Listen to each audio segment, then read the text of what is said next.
নমস্কার সবাইকে। আজকের এই কেকটার জন্য অনেকেই রিকোয়েস্ট করেছিলেন, তো তাদের কথা মতোই আমি আজকে এই ভিডিওটা পোস্ট করছি। আমি খুব ভালো আছি, আশা করছি আপনারা সবাই খুব ভালো আছেন। এই কেকটি সম্পূর্ণ এগলেসভাবে তৈরি করা হয়েছে। আপনারা পুরো ভিডিওটা দেখবেন, যদি ভালো লাগে তাহলে অবশ্যই আমাকে কমেন্ট করবেন আর ভিডিওটা পরিবার এবং বন্ধুবান্ধবদের সাথে শেয়ার করবেন। এই কেকের ডিজাইনটি আমাকে আমার ক্লায়েন্ট পাঠিয়েছিলেন, একটা ছবি উনি আমাকে পাঠিয়েছিলেন আর বলেছিলেন তার মতোই যেন এই কেকটা আমি বানিয়ে দিই। তো সেই রকমই ছবিটা দেখেই আমি কেকটা করেছি। প্রথমে আমি একটা হাঁড়ি বানিয়ে নিচ্ছি। এটা একটা ক্ষীরের হাঁড়ি করছি। এখানে আমি বিভিন্ন ধরনের বিভিন্ন কালারের ফন্ডেন্ট ইউজ করছি। অনেকেরই ফন্ডেন্ট নিয়ে অনেক প্রশ্ন থাকে, তাদের উদ্দেশ্যে বলবো আমি অনেক রকমেরই ফন্ডেন্ট ব্যবহার করি। তো এখানে আমি যে ফন্ডেন্টগুলো ইউজ করছি সেখানে ডিফারেন্ট ব্র্যান্ড আছে, তো আপনারা যে কোনো বেকারি স্টোর থেকেই সেই ফন্ডেন্টটা কিনতে পারবেন। যখনই আমি এই কেকের ছবিটা পোস্ট করেছিলাম তখন প্রচুর কমেন্ট পেয়েছিলাম যে এই ভিডিওটা যেন আমি সবার সাথে শেয়ার করি। শুধুমাত্র ভিডিওটা এডিটিং হয়ে না থাকার জন্য আমি ভিডিওটা পোস্ট করতে পারিনি। তো ফাইনালি এটা আমি সময় বের করে করেছি আর আপনাদের সামনে তুলে ধরছি। ফন্ডেন্টের কাজ করতে সত্যি অনেক সময় লাগে, তাই ফন্ডেন্ট কেকের দামটাও অনেকটাই বেশি হয়, কারণ একটা কাজ করতে আমাদের প্রায় ঘন্টার পর ঘন্টা কেটেই যায়। আর এই কাজগুলো করার সময় যদি আমরা তাড়াহুড়ো করি তাহলে একদম কাজটা দেখতে ভালো হয় না। সেই জন্য এই কাজটা করতে আমাদের অনেক সময় নিয়েই করা উচিত। এই যে ডিজাইনটা করছি এটা আমি হাঁড়িটার চারিদিকটা চিটাবো বলেই আমি এটা করেছি। একটা ডিজাইন ওরকম ছিল ছবিটাতে। সব কেকের মধ্যেও একটা নতুনত্ব রাখা উচিত, মানে আমি যদি কোনো কেকের ছবি দেখি করি একদম সেম না করে আমার মনে হয় নিজের একটু ছাপ রাখা অবশ্যই দরকার।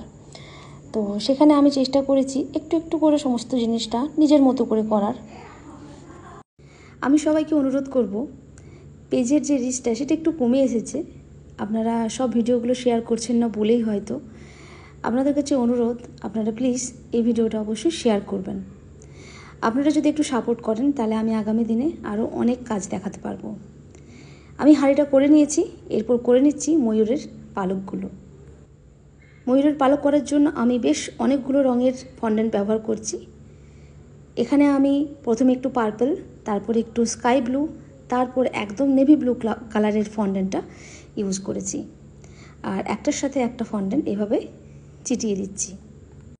এটা কখনোই পসিবল হয় না যে সবার কাছে সব কালার সবসময় মজুদ থাকে। আমার কাছে এই নেভি ব্লু কালারের যে ফন্ডেন্টটা সেটা মজুদ ছিল না। আমি সেটাকে সাদা রঙের ফন্ডেন্টের সাথেই জেল কালারটা মিশিয়ে তৈরি করেছি। দেখুন কত সুন্দর ডিপ একটা কালারের আমি ফন্ডেন্ট পেয়েছি। ভালোবাসার কাজটাকেই প্রফেশন হিসেবে নেওয়ার পর আমি যে কত রকমের কেক বানিয়েছি তার মনে হয় গুণের ঠিক করা যাবে না। কোনো রকম কোনো কাস্টমাইজেশন নেই যেটা আমি হয়তো করিনি। আমার খুব ভালো লাগে এরকম ডিফারেন্ট কাজ প্রতিদিন করতে। এরপরেও যদি আপনাদের মনে হয় যে এমন কোনো কাজ যেটা আমি করিনি সেটা সবার সাথে আমার শেয়ার করা উচিত, আপনারা আমাকে প্লিজ কমেন্ট সেকশানে কমেন্ট করে জানাবেন। আমি কিন্তু আপনাদের সমস্ত কমেন্ট পড়ি আর সেটা রিপ্লাই দেওয়ারও চেষ্টা করি। হয়তো কোনো সময় আমি লেট করে ফেলি, তবে আমি অবশ্যই সেটার কমেন্টের উত্তর দেওয়ার চেষ্টা করি। প্রতিটা কমেন্ট আমি নেব এবং দেখব যে সেখান থেকে কোন কেকটা নেক্সট আমি বানাতে পারি। এই ভিডিওটা দেখে যারা ময়ূরের পালকটা করবে আমার মনে হয় তাদের কাছে খুব ইজি হয়ে যাবে ব্যাপারটা যে আমি কিভাবে কাজটা করেছি। দেখতে দেখতেই কাজটা প্রায় কমপ্লিট হয়ে গেছে। একটা আর দুটোই আমি প্রায় কমপ্লিট করে নিয়েছি। আর এর উপর থেকে আমি একটু দিয়ে দিচ্ছি গোল্ডেন ডাস্ট। দেখুন গোল্ডেন ডাস্টটা দেওয়ার পর কি সুন্দর এটা আরও দেখতে লাগছে। দুটো কাজ কমপ্লিট। এরপর আমি আসছি আমাদের গোপালের বাঁশিটা করার জন্য। সেটার জন্য আমি নিয়েছি হলুদ রঙের ফন্ডেন্ট। ভেতরে এই স্টিকটা দেওয়ার একটাই কারণ যাতে বাঁশিটা খুব স্ট্রেট থাকে।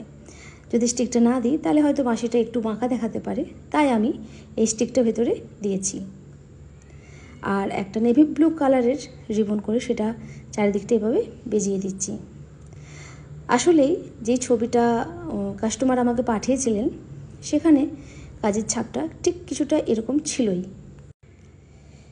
কথা বলতে বলতে বাঁশিটাও আমি করে ফেললাম। আশা করছি আপনাদের ভিডিওটা ভালো লাগছে।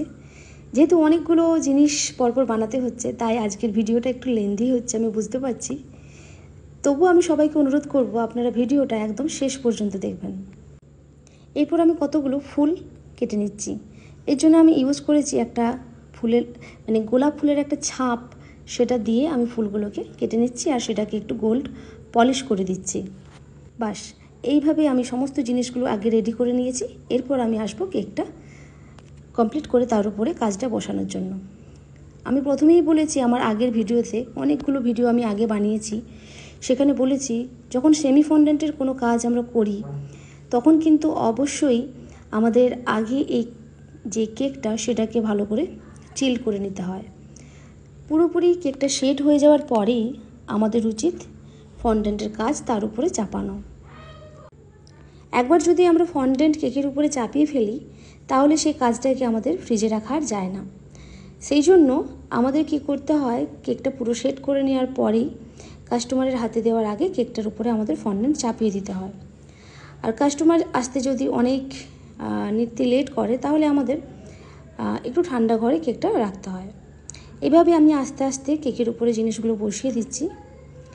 তোমরা সবাই দেখলেই বুঝতে পারবে যে ফন্ডেন্টটা কতটা ড্রাই হয়ে আছে। ফন্ডেন্টটা কিন্তু কাজ করতে আমার একটু অসুবিধা হচ্ছে না। এরপর ক্রিমটা দিয়েই আমি কেকের উপরে এই হাঁড়ি থেকে ক্রিমটা পড়ছে এরকম একটা ডিজাইন করে নিচ্ছি। এটা নর্মাল পাইপিং ব্যাগের ভেতরেই ক্রিমটা দিয়ে আস্তে আস্তে বের করে দিলেই কাজটা হয়ে যায়। সবশেষে আমি কেকের উপরে দিয়ে দিচ্ছি কিছু স্প্রিঙ্কেল। সবার শেষে আমি কেকটার মধ্যে দিয়ে দিচ্ছি নেভি ব্লু কালারের একটা বর্ডার। এই বর্ডারটার জন্য আমি করে নিয়েছি একটু ডিপ কালারের ক্রিম। এখানে আমি চারিদিকটাই এমনি পাইপিং ব্যাগ কোনো নোজেল ছাড়াই আমি এটা করছি। আপনারা জানাবেন পুরো ভিডিওটা কেমন লেগেছে। থ্যাংক ইউ সো মাচ দেখার জন্য।